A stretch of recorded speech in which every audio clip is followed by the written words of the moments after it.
Yeah, yeah. I hope. Yeah, I think from now onwards we have the video recording is there. Yeah. Anyway, so far I just I just summarize what we have discussed. The first thing we discussed about the background of this course. As I mentioned, that this course is designed in view of offering a minor in computer science for the other students and all. So in view of that, this particular course where it is like the measure of the two core courses of computer science, architecture, computer architecture or organization, and the operating system and all. So these are the two core courses supported by laboratories in the computer science normal stream. And whereas now now these two theory courses are merged into one course for the students who want to who want to do the minor in computer science. For that purpose, this course was designed. So therefore, so obviously the course content is very vast and all. And so we'll try to go through the content in a broader perspective to understand the various concepts related to the architecture as well as the operating system and all. So that's about the background of this course. And then, as I mentioned, that as this course right now it's in online mode, and that too the class strength is very huge. So therefore, I mentioned that I cannot approve all the requests from the ERP, whatever you have done. So there are certain students who, by default, they join the course without any approval from my side. So those who are taking as a core course, like for example, electrical students and all. And so for other students, I need to approve. So I will do the approval based on the constraints, as I mentioned that the class strength should not cross the 200 and all. So till that I can able to accommodate. So for doing that, I just already also mentioned that this particular course requires the prerequisite course like digital electronics or switching circuits. Switching circuits course is offered by the computer science department, and whereas the digital electronics is offered by the ECE department and all. So for doing this particular course or to understand this particular course, the prerequisite is that one among those two courses and all. So please make sure that you have taken those courses, one of those two courses. Then only you are eligible or you can able to understand the concepts and all. And another thing is that, as I mentioned, that based on these constraints and all, I can accommodate the limited number, and that limited number, as per the CGP or criteria, we can accommodate later and all. And as the course registration is going on, just started yesterday. So now I can see that just before 1 hour of this class, when I checked the roll list and all, there are about 79 or 80 students were registered. 80 students I can see in the roll list. So it means that they are already there in the course. So for them, there is my approval is not required because their names are already reflecting in my roll list and all. And there are about close to about 75 or 80 requests. Yeah, about 75 requests were there in the ERP, and for them I need to give the approval for joining the for registering this particular course and all. So as I mentioned that based on these constraints, I will give the approval stage by step, like maybe by looking at on Thursday and all. Maybe by weekend I will decide I will decide the policy, and based on that I will approve the students whoever is requesting for approval and all. That is about. And another thing is that TAs I mentioned for handling this big course. I have a set of TAs, about 10 TAs were there. And so those TAs are your first point of contact for any queries, and they used to evaluate your online examinations and other other examinations also. And they are your first point of contact, because for me to handle all your queries through emails and all, it's very hectic, and it takes a lot of time, and also it's not simply possible. So they are your first point of contact. And another thing what I mentioned is that in the classes also, at the beginning or at the end of the class, all the time, you are freely, you can able to converse, you can able to discuss with me orally. It's not a problem. Whatever the queries, whatever you have doubts and all, you can clarify in the class itself. So that way, like the same query may be there for multiple people. If all of them write their emails and the same thing has to be responded. Instead, if these things, the generic doubts, generic queries, whatever, so all of them, if you can raise it in the beginning of a class or at the end of the class, so that it will be useful for majority of them who have the similar doubts and all. So that way we'll try to interact, we'll have the interaction between the students and me through the TAs and all. It will happen that way. So that is one thing. And then the evaluation strategy I had just mentioned. As I mentioned, that the evaluation will be done using the regular class tests, weekly tests, and as well at the end of the architecture, and as well at the end of the operating system, we have like the conventional test, pen and paper test and all. So in that pen and paper test, that those two tests will contribute to 40%, like a 20-20, architecture 20%, and operating systems 20%, like 40%. And then the remaining all these weekly tests, that is using the short answers or multiple choice, or like even simple numerical problems, all these things. So these weekly tests will contribute to 60% and all. So in these weekly tests, I'm just mentioning that there will be like kind of a best out of the weekly tests, whatever that were conducted. Out of that, 80% of the best 80% of the weekly test will be considered for grading policy.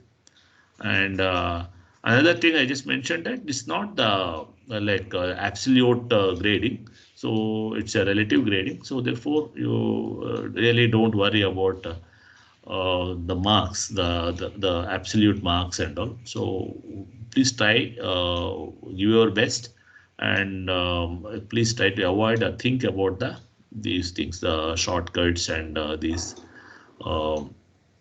copying and other aspects and all, the shortcuts basically. So don't you please do whatever you can, and you just present during the test whatever the best you can do. That itself is good enough. Because as I mentioned, it's a relative grading and all. So therefore you try to see that where you fit. If you are there in the top 2/3 and all, then you are B and above. That is there. So that is the way it used to be. Like you'll follow that distribution, or standard Gaussian distribution. So with that, like about 60 to 65% of the students will be awarded B and above, right? So therefore, your thing is that you see that where you stand in the class, in the whole strength and all. Roughly, I'm just saying, don't go by this one, but roughly that is the way it happens and all. Okay, so that's about the evaluation strategy and all, right? So these are the things we have covered so far, and so let me just yeah, we'll take a break because it's a 2 hours lecture. It's for you also, it's very hard to continue for 2 hours. So therefore, in between, we'll take a break. So just yeah, just before taking the break, just let me like start just a very introductory part of this one, this this course and all, as you see from the slides. So, Yeah, somebody, yeah, yes, sorry to interrupt, sir. I just had two requests yeah, tell from me. my. Yeah, so for the allotment of the course, would it be possible to prioritize fourth years, since many of us are in our final years? Okay, right. And Yeah, that can be done fourth year, and as well as CGPA also will be taken. And then, and another thing, you please think that, and also the fourth years, those who want to take the course, the prerequisite is required and all must. Okay. yes, yes, sir. My second request was that regarding that only. Okay. Because of our previous slot classes, we weren't able to take the switching circuit course. We had tried to get our slots changed, but we weren't able to take it in the previous semesters. But we have registered for it for the current semester. Okay. So So yeah, if you are taking current semester, it's fine. But otherwise, and current semester also, it's difficult actually, because current semester will go like, no, you go parallel. Like by the time when you are discussing the concepts and all, if you don't have that knowledge, it will be very hard to follow. And that too, that's what it's very clearly mentioned. It's a prerequisite and all. So, and since you are in the final year course, so you should have taken that prior to this itself, right? Sir, we had like there are other prerequisite courses, Algo and Algo Lab for minors, so we weren't able to take that because like we already had to take that Which in the one? sec in chem. No, algorithms is a core course. No, you should. No, sir, like for no, sir, not for like I'm from chemical department. So in our second years, the algo like we like as per the minor curricula, we had to take it in our second years, but due to subject classes with our own subjects, we tried shifting the slots, but it couldn't happen. So we had to take algo lab in the sixth sem instead of the fourth one. That's why we are taking switching circuits this sem along with chaos. Okay. Anyway, let us see. Let me see. Okay. Okay, Yeah. thank you. Thank you. Yeah, let's just wait for 5-10 minutes for the break. And so let me just go to the, just it's a very introductory stuff. And one more thing, I just want to mention that the course, this particular course, architecture and operating systems, most of the concepts are intuitive. Like when you are discussing that, you feel that, yeah, these things are appears to be like in a very in a day-to-day life, somewhere, some here and there, you can sense that, or you can experience these concepts in a very generic sense and all. Like most of the concepts are like that. So like both in operating systems as well as in the architecture part also, when you're discussing various concepts, so feel that the concepts are like very logical and very intuitive and all. So therefore, it's not tough. That's what I want to mention that. But as the contents, they are spread over the two subjects and all. So therefore, you need to give more time for reading uh, for better conceptualization and all. Otherwise, the concepts are not tough. They are easier and they are intuitive most of the times and all. You can able to see, right?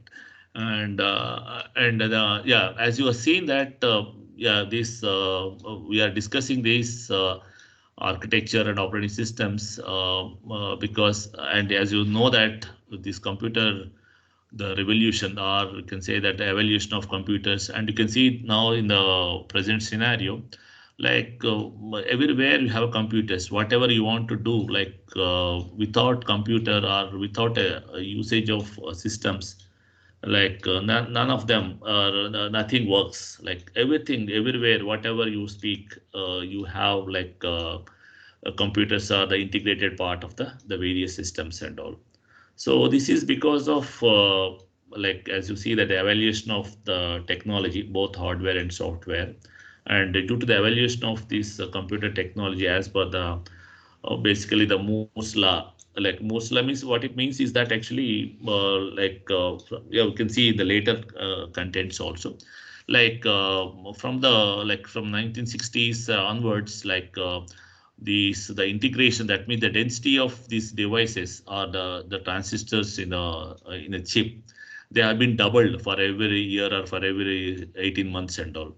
So as the density of these devices have been increased, in a regular manner, in a periodically for every 18 months or for every year, they are being doubled. So with that, the cost of the devices has been come down, and the computational power has been increased.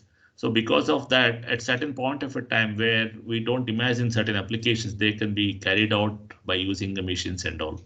So now, because of this proliferation of the technology, where the density of the devices have been increased, doubled for every 1.5 year, or quadrupled for every 3 years, and so on. So because of that, now they have lots of applications which we cannot think of earlier in the 60s and 70s, which can be done, which can be carried out by computers and all. Now they are like they are available, and so because of that, there's several applications where you can able to see there is a lot of proliferation of computers in various aspects, various fields and all.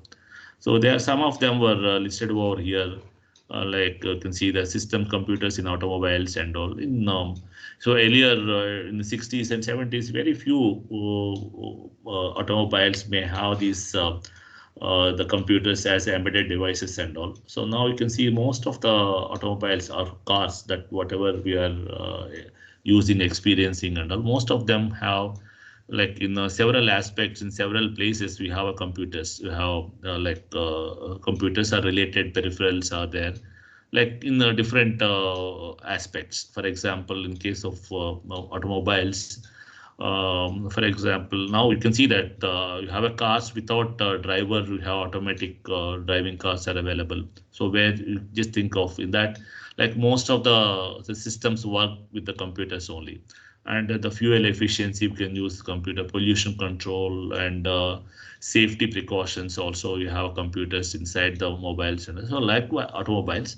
So that way, what I want to tell you is that actually now the computers are there everywhere, and particularly in automobiles, which the very rarely used to be there in 60s, 70s, 80s, and all. Nowadays, you can see in almost in normal, even the simple cars also have the lots of embedded computing systems were there inside the cars and all, inside the automobiles. I'm just mentioned the cars, the same thing applicable for other automobiles also. And there is cell phones also. Like, yeah, this is a drastic change. They gave the drastic change in our life also, in the society also. You can see in the cell phones because of the availability of cell phones at a very economical prices, and the applications are in varieties of areas. So with that, like almost like everyone has a cell phone, and without cell phone you can't do, or you cannot, almost you cannot survive also. So that is the way the cell phones are there. You can see everywhere because for doing everything you should have cell phone, like for your Aadhaar, identity cards, everything under they are linked with cell phones. And the other advantage, great advantage of cell phone is that you can speak from anywhere, right? That is a great advantage. And you can really see the growth of computing, computer, the technology and all that mainly reflects in the cell phones. And see that the tremendous applications where you can't think of these cell phones and all. See that down the line, 30 years before and all, you don't have knowledge of the cell phones at all. You have normal like fixed wired communication and all, and you don't have a luxury, you don't have that flexibility of contacting a people from anywhere to anywhere, any place. So now the cell phones and all, you can see that how dramatically they have changed the scenarios and all. And likewise, the Human Genome Project, where it was not thought of like earlier when the systems were there in 70s, 80s. It's very expensive, right? And computation power is very expensive. And now after, because of this Moore's law, where the technology has been changing it, periodically, the growth is exponential. Because of that, all these things are possible. And then the World Wide Web. It's not that you can able to carry out the task on your own system and all. You can have access to the knowledge or the databases or the computing facilities everywhere, wherever across the world. And so with that, all the applications are like now you can see the most of the applications we do, or most of them we do only with the network connectivity, only with the World Wide Web only, right? You see whatever you name it, whatever the application or service, whatever you do, everything is based on, everything is the inherently it makes use of the web, internet, World Wide Web, and so on. And search engines, of course, because since the entire information is available on the net, on the systems and all. So to get a desired information, you should have a proper search engines where you can able to get the relevant information for your the desired queries or whatever you want searching for that. So therefore, the search engine, all these things are where there are novel applications that are feasible because of the exponential growth in technology in these computers and all. So therefore, the computers are pervasive everywhere. And you can broadly view these computers in different classes depending upon their applicability and all. As these are very intuitive, all of you are familiar also by this time. Personal computers like servers, and embedded systems and all, embedded computers and all. So the personal computers means whatever we are doing right now with the laptop. I'm just giving a talk, I'm giving a lecture to you, and you have a desktop. So all these things and all, we have systems where you can able to do it on your system directly. They are like general, these systems are personal computers. So basically they are for general, there's some third party software used to be there, and you can able to do a variety of tasks over the these personal computers and all.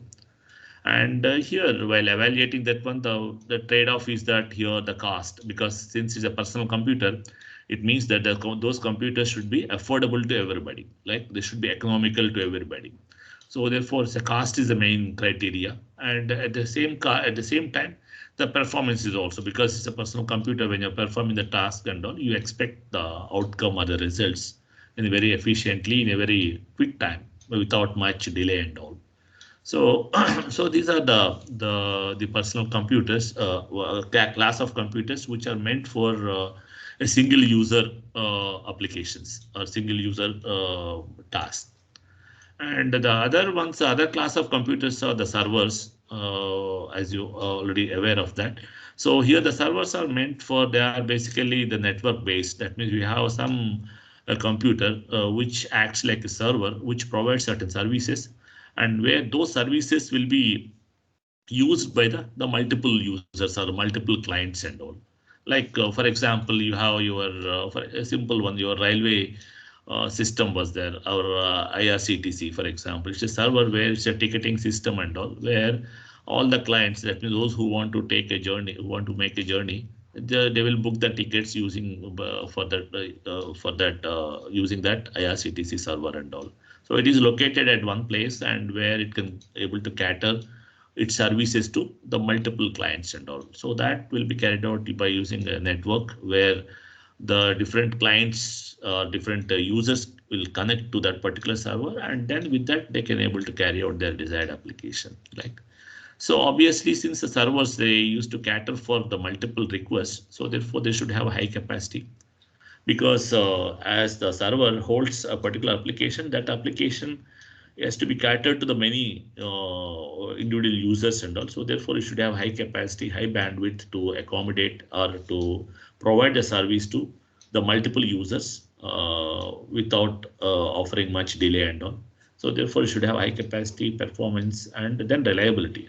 Reliability is very important. So here when you talk about the reliability, where in view of personal computers to the server computers and all, the reliability is highly prioritized, are very important, crucial in case of server computers when compared to the personal computers, because it's obvious, because the personal computers is basically its job is to single user. It has to satisfy the particular user, single user who can use that particular system and all.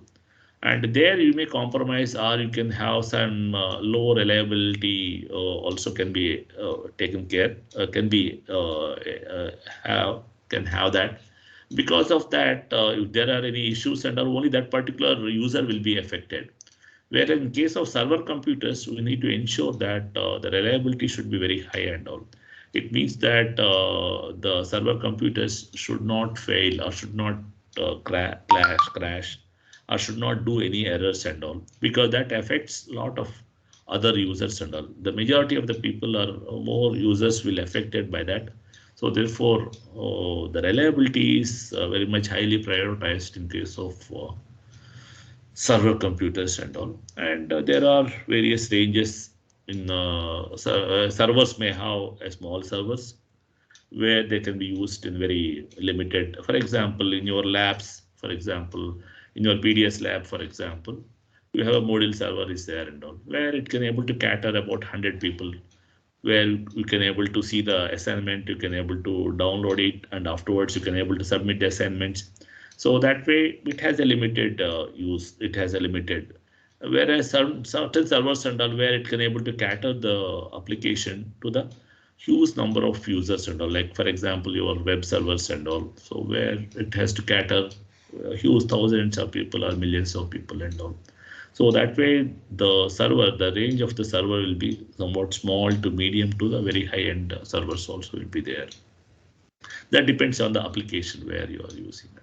Okay. So yeah, now yeah, at this point we can just take a break and all. We'll continue that after the break. So please take a break for 5 minutes, okay, and then afterwards we'll continue this. Maybe another half an hour or so. Okay, so please take a break and we'll come back after 5 minutes. Okay, it's fine. Hello, are you there? Yes, sir. Ah, good. Yeah, yeah, yeah. Please respond. Otherwise, actually, for me, it's like speaking to the wall, because when I keep it in a slideshow mode, what happens? You can just see the, you can see from for me, you can see only the slide only. So other than that, nothing. It's very hard for me to, like, without no, by seeing the faces or by seeing the crowd, just speaking is very hard. So therefore, sometimes whenever I say, you please respond at least one or two, so that, okay, yeah. So yeah, let's take a break and then we'll join after minutes. Yeah, let me.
Okay, so welcome back to the second session.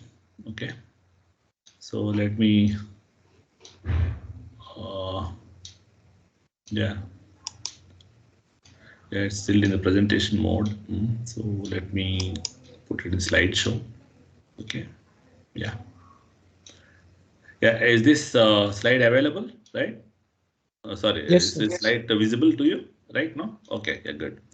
So yeah, right. Yeah, just we are discussing about different classes of computers. As I mentioned, there are yeah, you can broadly you can view these systems as under three broad categories. One is a personal computers for single user, and for server computers where they are meant for meant for distributing the applications across the various clients, or sometimes even the uh, server computers can be very very high performance computers known to be supercomputers.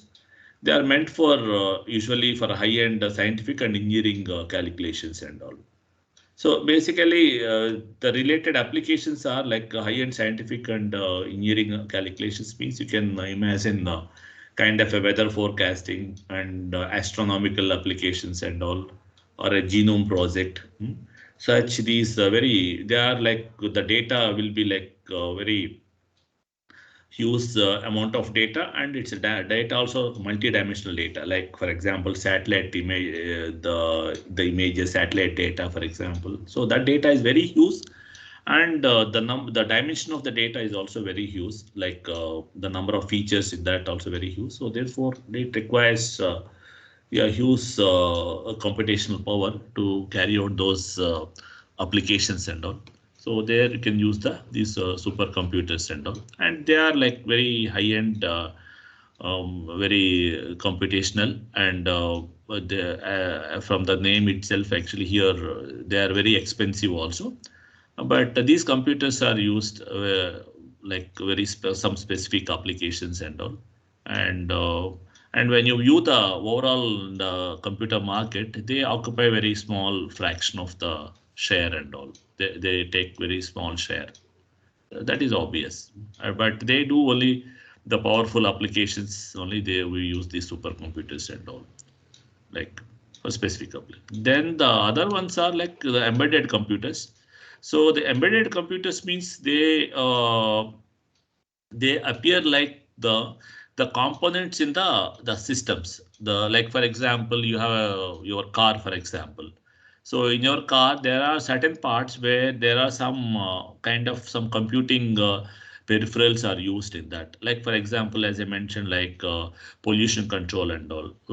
For in your car, actually, you can just controlling the pollution and all. You have some kind of a sensor and some small processing unit will be there. So with that, it will try to assess the content, the outcome, the smoke. It will analyze and it will see that it will provide the feedback. So that way, the system is very limited, and its job is also very specific job it will perform.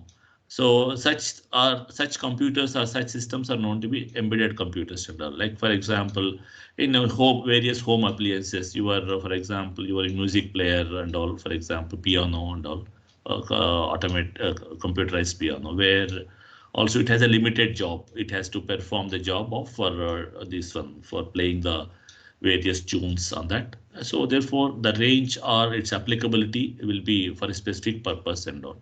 Likewise, the other home appliances like washing machine or your microwave. So all these things and all, there are controllers where we have the systems will be there, but their job is to be for a limited and all. So these are known to be embedded computers and all, right? So these are the devices or the peripheral that are embedded inside the other bigger systems and all. Like they perform the limited job whatever is assigned to that in the whole system and all. Like they are not hidden as a components of the systems, or and for them they have their the characteristics of these particular embedded computers have, they are like power limited. That means whatever the energy that will be consumed will be limited, and the performance is also important, and the cost also very limited cost, because this is a part of a whole system and also therefore the cost also very economical. So these are the embedded computers and all.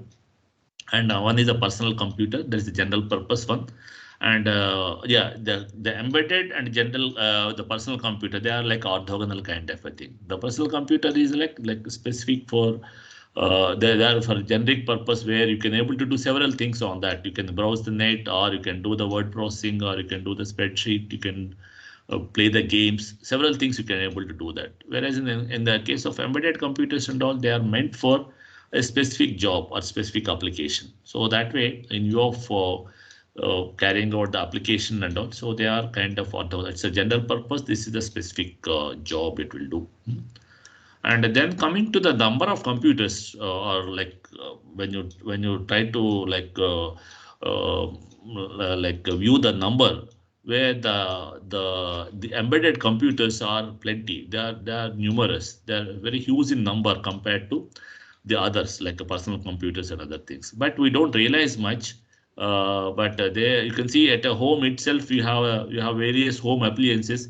Each home appliance has some or other component that are related to the electronic component, or like for example, your now the smart TVs and all these things, and also where there are some embedded computers will be there. So that way, if you just count each home itself, you have number of embedded computers will be there with respect to in the home. You have like one or two or three. Like suppose you have four people are there, you may have four PCs maybe there at most. But whereas if you see the embedded computers and all, there are numerous embedded computers will be there at home itself. So that way, the number of embedded computers will be very large in number compared to the other classes and all, like servers or like the PCs and all. Yeah, this is just to illustrate that actually in the recent scenario, what will be the growth, or which of the devices are like increasing exponentially. So this is after the PC, after the invention of after the PC, late 70, late 90s and all the PCs, and then after the post PC era, if you look at the growth of various systems, you can able to see that you can see the exponential growth for the smartphones and the tablets. Tablets means the personal mobile devices, which have smart devices where you can able to perform computing and other things. Whereas the PCs and other things, they are like they're kind of a flattened and all, like the number of systems and the growth is the normal cell phones also without smartphones also they are less. Whereas these two are the you can see the growth very higher growth in these two cases and all. And in view of that, if you look at that, yeah, as you see the post PC, the post personal computer era, where you have the like from a computing side, in view of in place of personal computers, you have a lots of these personal mobile devices have evolved, and where these personal mobile devices have certain characteristics. They have very less in price, they are very economical, and they have a limited computational power. So therefore they depends on the internet. So most of the things that will be carried out will be with the help of internet, and they are battery operated. So therefore they are very energy sensitive. That means the devices are whatever you want to perform, you have to see that they should be energy efficient. The softwares that are used or the tasks that are used should be energy efficient because they are battery operated. And so these examples are some like smartphones, tablets, and so on. So these are the personal mobile devices. And then coming to the server side, so earlier they have conventional servers, as I mentioned, like those various servers and all. Now, instead of those servers, in place of along with those servers, now this cloud computing has been evolved, where here instead of one or few servers and all, we have lots of the servers which are placed in a single place, and that's known to be like a warehouse scale of computers. It means that you have at a magnitude of thousands or like lakhs of servers. They will be placed one place, not to be data center kind of a thing, where from there the individuals as a personal mobile device, with that we can able to take the resources from that, or even the organization scale also. People, instead of buying their own servers or buying their having their own LAN and other things and all, they can take the use the resources from these warehouse scale computers and all. Like they have lakhs of systems or lakhs of servers will be put together, and that will be managed by different people, like for example Amazon or Google or somebody. They have they used to manage that. And then the individual organizations or small scale industries, or like even the persons also, we can we can approach them, and then we can take we can like you can have the resources based on the like a payment basis and all, like whatever the resources you use, how much time and all. So based on that, you can pay for that. So that way now this cloud computing, where we have warehouse scale computers. Earlier and all we have servers and the supercomputers will be there. Now these things, the recently the warehouse scale computers, where the cloud computing was evolved. So with that, these personal mobile devices anyway, they are limited resources and all. So in that case, these personal mobile devices can make use of this cloud computing. So with the cloud, they can able to, even the services, even the softwares also, they can take it as a service at all. So that way, using cloud computing, these personal mobile devices can make use of the resources from the high-end data centers and all. Like here, the terminology, this is just to introduce the terminology, like warehouse scale computers, software as a service. Not only these, the memory and processors and all, even the software also you can use it as service. And with that, a portion of a software that will run on the PMD, that is a personal mobile device, and the other portion will be there in the data center or the cloud where it will run there. So that way, the things have been changed, just to show that after the post-PC era, we have personal mobile devices are evolved, and then towards the server side and all, we have cloud computing, and a combination of these two have been used for various applications and all. And then coming to the before, and here this particular slide is mainly for example for carrying out various applications and all. That depending on the application, somebody has to write a program to that application, and then this application will be executed or will be run by the underlying hardware and all. So in view of that, for example, in the earlier days in 60s and 70s, where the technology was not that much evolved, at that time the computing is very expensive. Even the memory is also very expensive. The systems used to have very limited memory used to be there.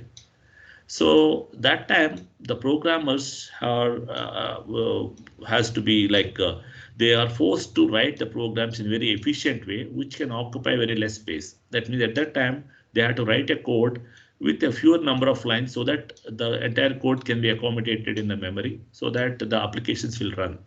Suppose if the application requires a larger code and also, then it is very expensive. That means you have to go for memory higher, the large volumes of memory and all, but that is very expensive at that point of a time. So therefore people try to carry out their applications by writing very efficient code with a fewer number of lines. So that is a way it used to be there in 60s, 70s. But later in the post-PC era, where the technology has been evolved, the things have become cheaper.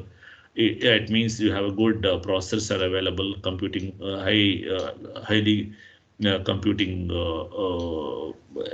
processors, and a large amount of memories are available and all. So that means the post PC we have like a parallel nature of process. That means instead of one processor, a system can hold a multiple process using multi-core. And then also at that time, the earlier the memory is very expensive, and later the memory becomes cheaper. It's like economical. You have large amounts of memories available. The memory speeds, accessing memory speeds also have been improved. And there are different kinds of memories are evolved. Like you can have secondary memory, you have primary memory, you have a cache memory, where you have a different nature. Like some memory you have provides very large memory, large space at a very low cost, but the accessing time is very huge, like order of milliseconds and all. There are certain memories where very expensive, but the access time is very less, like a kind of nanoseconds and all at a processor speeds. So that way you have a hierarchy of memories available and all. And then at the same time, you have this PMD, and that is personal mobile devices, evolving of personal mobile devices, where the requirement is that their energy efficiency. That means whatever you do, they should consume less energy and all, because we have a fixed battery. And once the battery is charged, you should get a reasonable amount of time before recharge and all.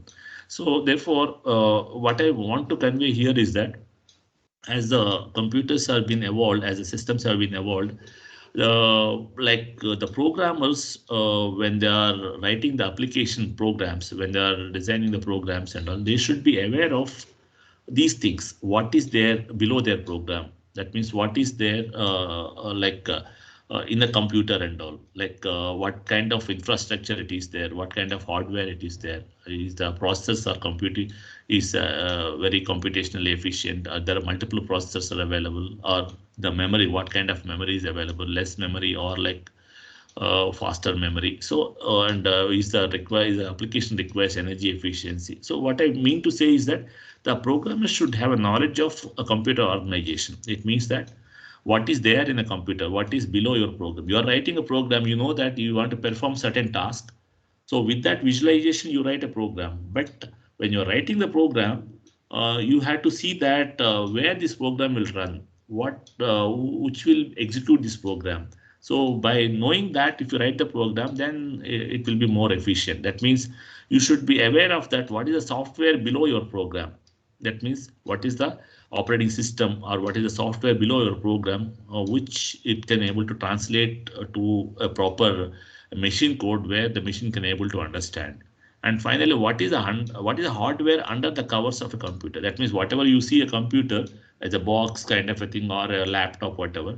So what is there below? What is the nature of a process? What is the amount of memory that is available? What kind of the power systems or battery systems that are there in the system? And by knowing that, it is very essential for a programmers to know about these things before while writing the programs and all, while writing the application programs and all.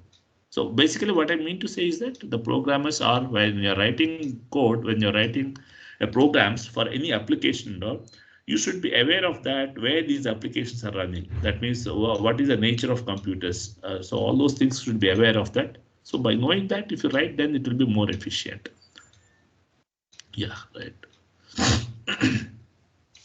So at a gross level, from this from this organization, computer architecture and all, you will come to know about these things at different levels when you are going through the different various in the lectures and subsequent lectures and all.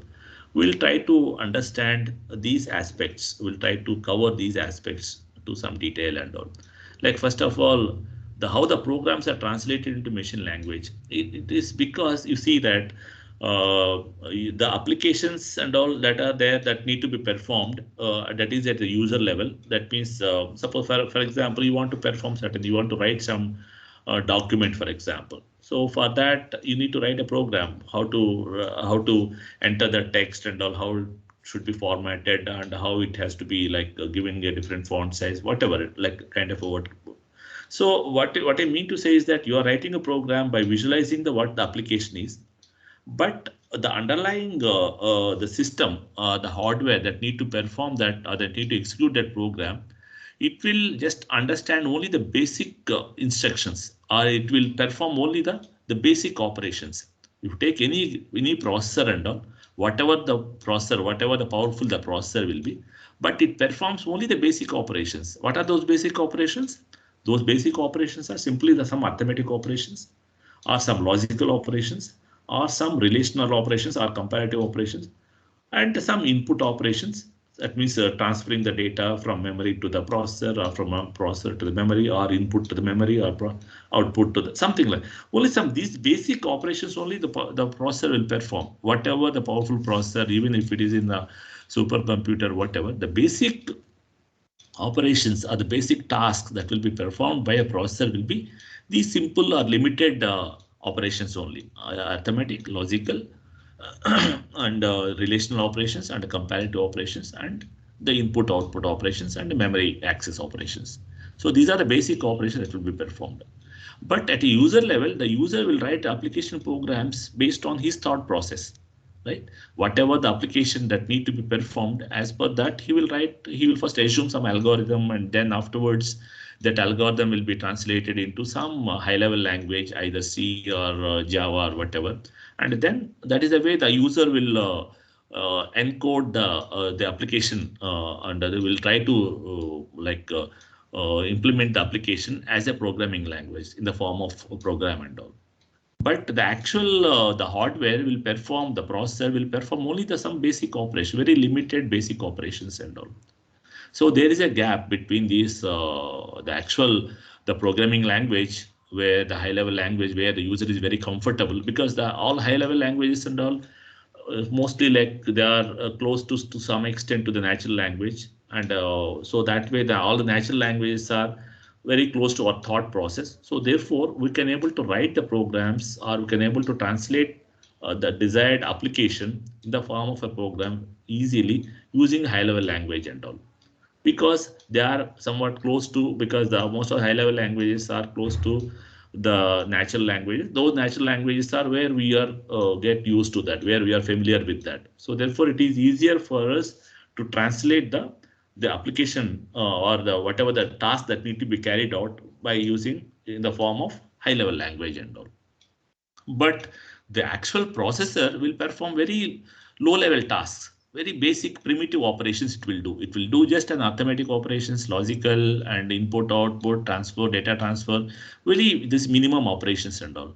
And now you need to know the job is that there is a gap between high level language and the actual hardware that will performs the tasks and all. So there will be something has to be translated between that. That means yeah, that's what how these programs are translated to the machine language. That means a machine interpretable codes. That is going to be machine language and all.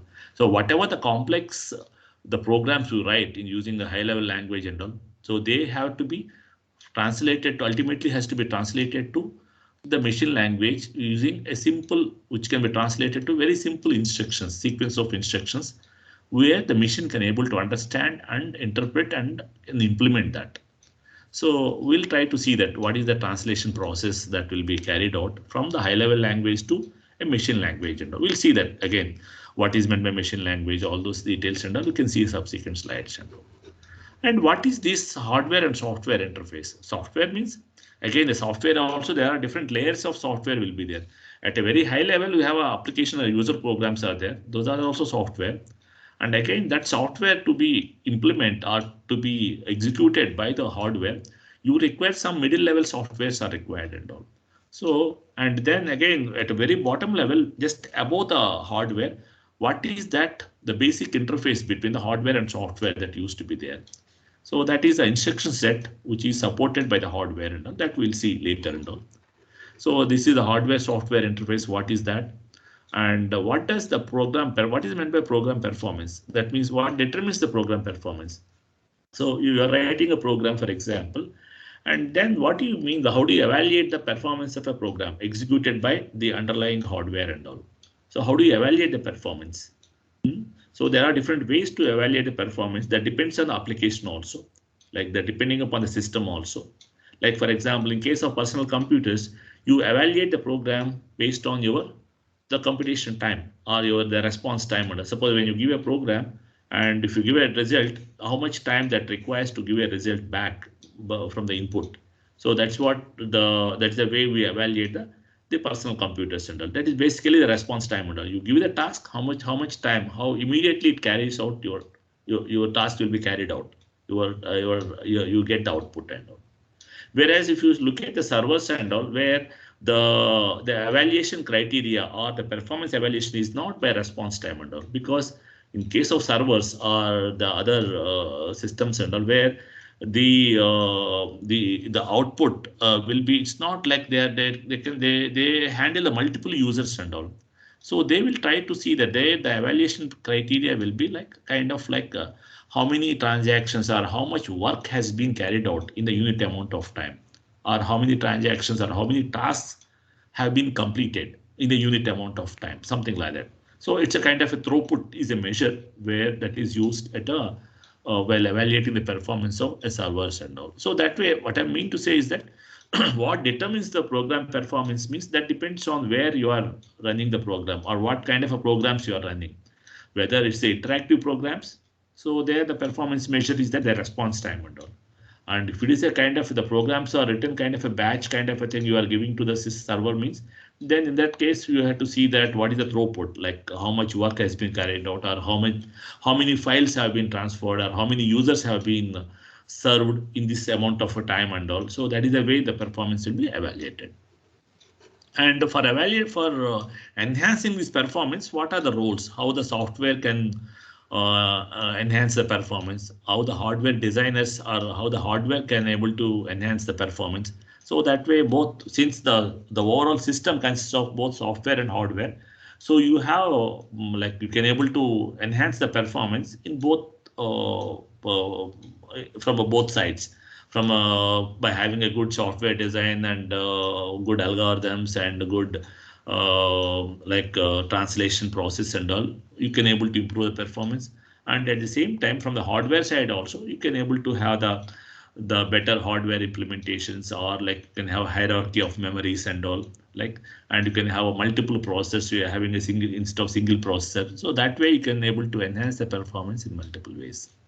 And finally, the parallel processing. This is just related to like nowadays actually you have systems with the multiple cores, and also in that case this the context of this parallel processing will be come into the picture. So this will discuss both in the architecture perspective and as well as the operating system perspective also. So yeah, these are the various things that will come across when you are covering the various topics in this architecture and all. Right. So is it clear? Like here, basically what I mean to say is that actually here, the programs that we write in high level language, that is the programming languages, whatever we have. So they are like, it's very complicated, like that depending upon the application complexity, you write a program and program contains the several functions, program contains the different procedures, and it's very complex to view that. But ultimately, what I'm saying that the hardware that used to perform or that used to execute those programs and all, it performs only the limited operations like arithmetic, whatever I mentioned, arithmetic, logical, relational operators, and some input-output operations. So our ultimate objective is that whatever the program you write in high-level language, which is close to your natural language or our thought process, so that has to be, somebody has to translate that program, the complex program, into a simple instructions, simple and limited number of instructions where the hardware can able to implement, right? So that is one step. There is a level of different abstraction will be there. The programs what we write is that in the high level language, but the program that is understandable, that is can be interpreted or implemented over a hardware, so it will be different. It just makes use of a few machine instructions, and with that only the hardware will perform the job. So then who will translate that program high level language to that one? So that is kind of some system software. We'll try to discuss about that. And then what determines the program performance? When you design the program and all, when you're running a program, when you're running any application on a system and all, how do you evaluate the performance? How do you evaluate the performance? So again, as I mentioned, that depends, that is varied and all. It's not that there is no unique way of evaluating the performance of a program and all. So that depends on the application, that depends on the system where you are. So it varies. Sometimes the response time is important. Sometimes what do you say? The throughput is important. Sometimes energy is important. Energy efficiency is important. Like whatever you run and all, if it survives for a longer time, then that may be the best one. That is the required one. So that way the efficiency will be or the performance of the program will be calibrated based on the different means. That depends on the where you are using and all, right? Yeah. Yeah, these things I just mentioned and all already, like the performance of a system, or that depends upon these various aspects and all, right? So first of all, the application program that need to be run.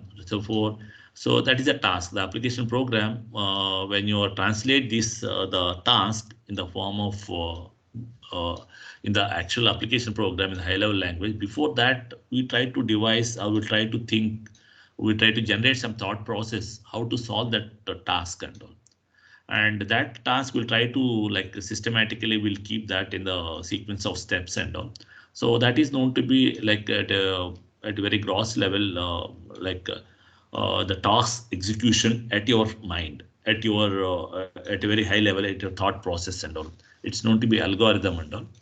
And this algorithm itself will define the number of operations and all, because that depends on the task. That depends on the task and all. That algorithm defines the number of operations. Suppose if you have a better algorithm where the number of operations can be reduced, right?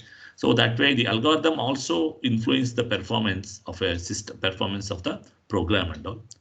And then after the algorithm, the next step is that the programming language or the high level language that you are encoding your algorithm and all. The algorithm is that some kind of very abstract level of solving the problem and all.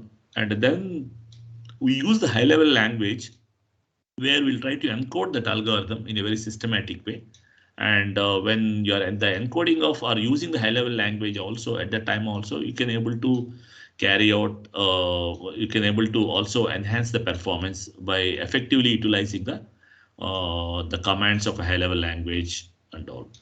And then after the high level language, as I mentioned, that still the high level language is very complex. It contains complex procedures and different functions and all. It's very complex because that depends upon the complexity of the task and all. But the high level language, again, this has to be translated to a machine language where these programs will be executed and all. So for that, we use a software known to be a compiler. So which used to translate the high level language code to the machine language code. That means the machine code where the program, where the hardware will understand and execute those programs and all. So this is known to be compiler. The compiler is again a software, a piece of code. Its basic objective is to just translate the high level language code, high level language commands into a machine commands or the machine level instructions and all.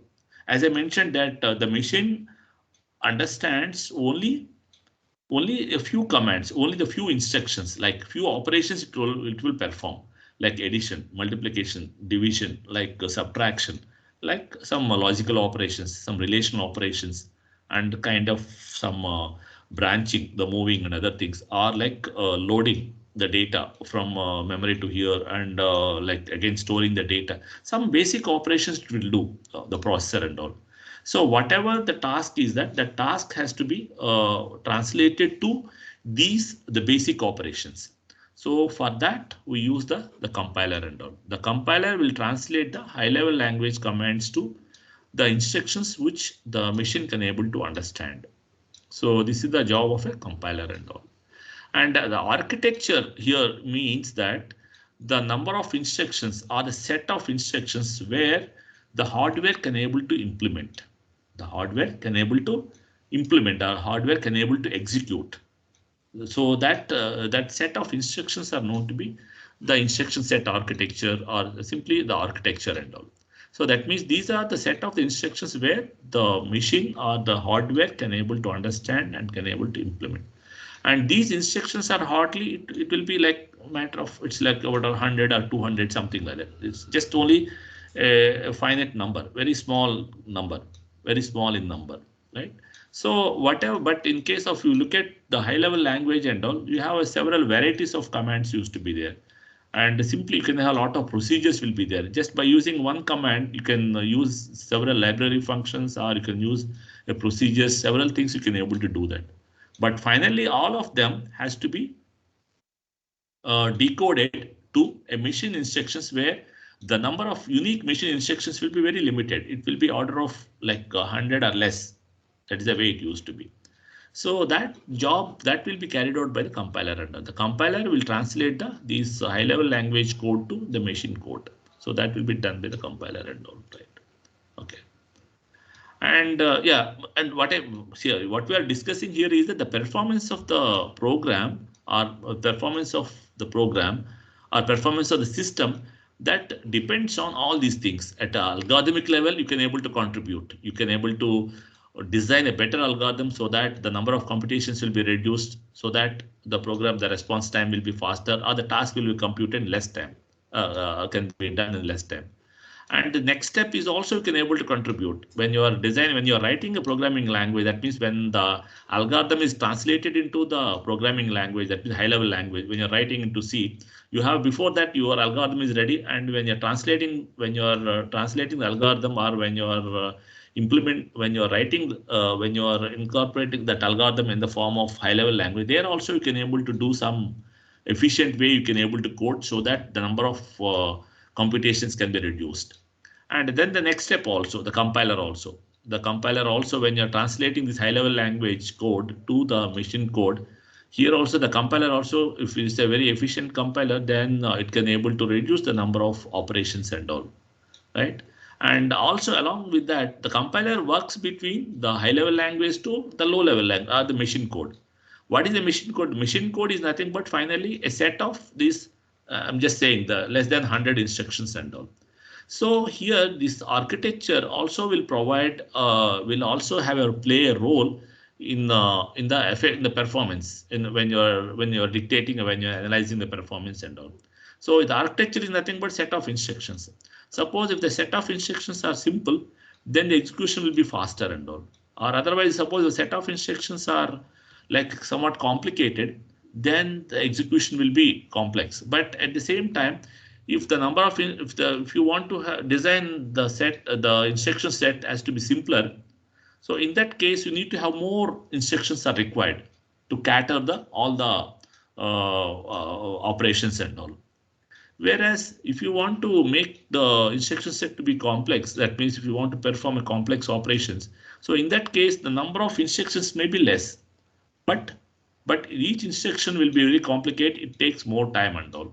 So therefore, when you're designing the instruction set also, or when you're whatever the instruction set that you are using, that also will play a role. That also depends upon on what application we are using the particular instruction set. So that also play a role in deciding the performance of the program and all. Suppose if you use a fewer instructions and all, then it may be faster. Suppose if the instruction set is large to cater all sorts of the variations and all, then it becomes a complex, right? So, but with the complex instruction set, you can able to perform, you can able to carry out several applications. So that way the instruction set also will play a role, and then compiler, and then all these things also will play a role in deciding the performance and all, right?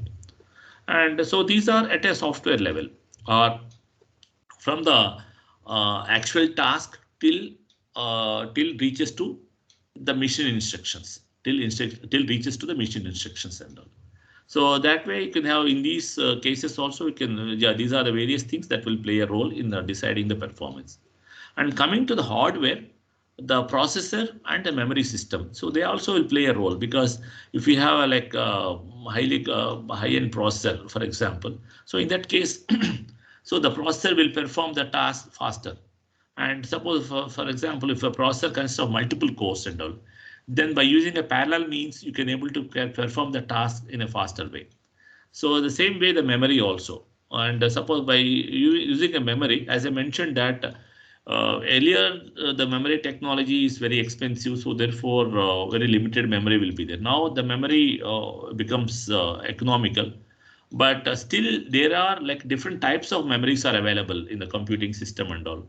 There are certain memories which are very fast. We can able to access the memory very fast, almost like in the order of nanosecond or picoseconds. You can able to access the memory. You can able to capture the. You can able to access the data from the memory and all. There are certain memory systems which are expensive, but they are like a thin. They can support only less amount of size, limited size, limited volumes of memory and all.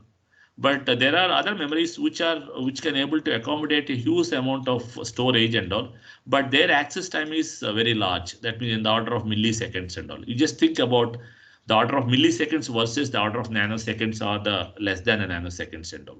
Just think about how much orders of difference it used to be there and all. So that way, by using a proper, what I want to convey here is that you can able to contribute by choosing or by using appropriate processors or memory systems and all. So that also influence the performance of the program and all. How fast you can able to run the program, how fast you can able to complete the program. And the same way IO systems also. IO system. IO system means actually you are inputting the data. For example, when you are running the program, sometimes you have to give the input and all. And sometimes, first of all, you have to load the program. That means you have to input the program. So therefore, you need to have the input devices like a keyboard or like voice input or touch screen. So there are the various input peripherals where with which you can able to feed the data or feed the information to the computer and all, right? And the same way the output also, like after the program is executed for the user purpose, the output, the result will be displayed in the form of, for example, on a monitor, and the display it will display on a display it will give output, or sometimes no it will throw the output at the form of audio. So there are different ways of output devices. So even this input and output devices also will play a role and all. For example, when you're executing a program, all of you familiar with the simple C programs and all, and sometimes no, the user interaction is required and all. That means in the middle of the when the program is running, at some point of a time, the program asks the user input and all, right? So the user at that time, the user has to give the input by using a touch screen or by using a keyboard or by using some voice prompt, something like that you have to give. So here the overall system performance, the program performance, execution time of a system, overall time, that also depends upon the efficiency of these input and output peripherals also. So that way the overall the program performance depends on all these components and all.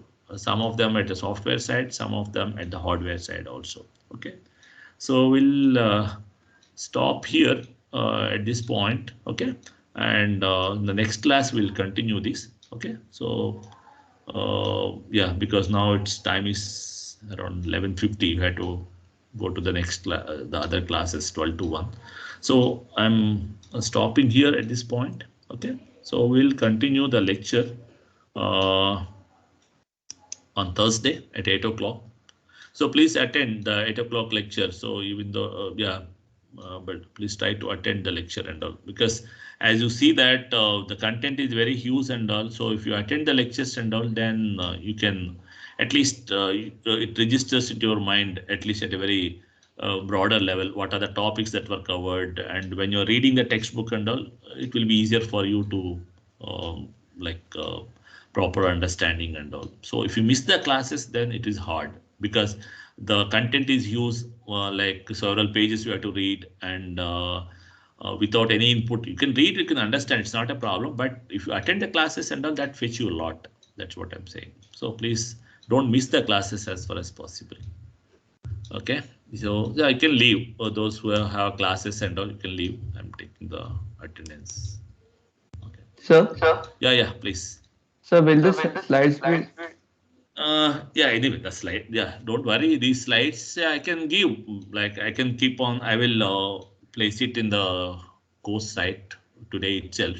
These ones and all. And usually at the end of the class, I used to keep and all, but till now today, whatever I covered is just very introductory and all. So don't worry about that. Maybe after Thursday, I can keep after covering certain significant content. I will keep the class and all.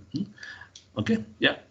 So one generic question. Tell me, please. So like before the weekly test, we'll get information, right? Or any notification? Right. Yeah, no, you see that before 1 week itself, I used to inform. Don't worry about that. Before 1 week. So Okay, what I'm saying, no, I told you already that the next weekly test will be on 14th, not 14th. What is that? 14 days from today. It's like 18th. Today is 4th, so 18th. 18th is the next test. So maybe on the 18th itself, I will tell that the next test will be 18 plus 7, something like that. So that way you have ample amount of time. Okay. And sir, also like, can you like while like which portion of book we have to study or like any? Yeah, right. No, I told you, these are the two. Those I just made the things simpler. Your life was also simpler. So that's why I'm not following different books. I just follow the single book, mostly the computer architecture, the first book, Patterson and Hennessy, mostly, right? So that is a textbook I used to follow. And the operating systems also, I used to follow that book, whatever, Squarge and Galvino. So those are the two textbooks where you can buy, and the content will be from that book only. And please attend, then you will come to know what is covered, sure. what depth it was covered, and all. So for that purpose and all. And I told you that most of the content is like, it's simple, like easier. It's like easily you can able to interpret, or easily it's intuitive mostly. Like you feel that somewhere in the daily life, or in general, you encounter such a philosophy or such concepts and all mostly. Like for example, you are using the mobile phones here, like you are already using that for the last 3-4 years and all. So by that time you will come to know that what is the applicability, what is there in that, how it is, and also most of the things you either by searching through net or somewhere you acquired that. So, and when you're discussing about this architecture and operating systems and all, easily you can able to map the things, like the knowledge whatever you have already and all. So that way, in that context, I'm saying that the subject is as a breadth wise, it is much broader, but otherwise the content wise and all not too difficult, nothing very new and all. That's what I want to convey there. The only thing is that your time, it expects your time. You had to give some time to this. Okay. Okay. Yeah. Please. Yeah. Any other generic questions? Because these are first class, no? So you people have that questions and all. Sir, excuse me, sir. Yeah, tell me. Sir, QE people, even we did digital electronic circuits and lab. We have it as a depth course. Oh yeah, QA means? QE, sir. Quality electronics. Okay, yeah, fine. Yeah, if you have that, it's not a problem at all. You can have it. So, okay, good. Yeah. Okay, and now we are most of you are in the campus, is it? Am I correct? Third years, most of you, all electrical students, they have been called to the campus. So there's actually a slight change of plan. The dean has. Yeah, right. I saw that the previous mail hybrid mode is online mode they have asked for, but by this time already you have reached campus, like. Sir, not majority of us. No, sir. Anyway, I'm not going. No, even if it's a hybrid, also I'm not going to take a hybrid mode of class and all, because I already conveyed that, because this class is like a mixture of various students and all, so therefore it cannot be handled in hybrid mode.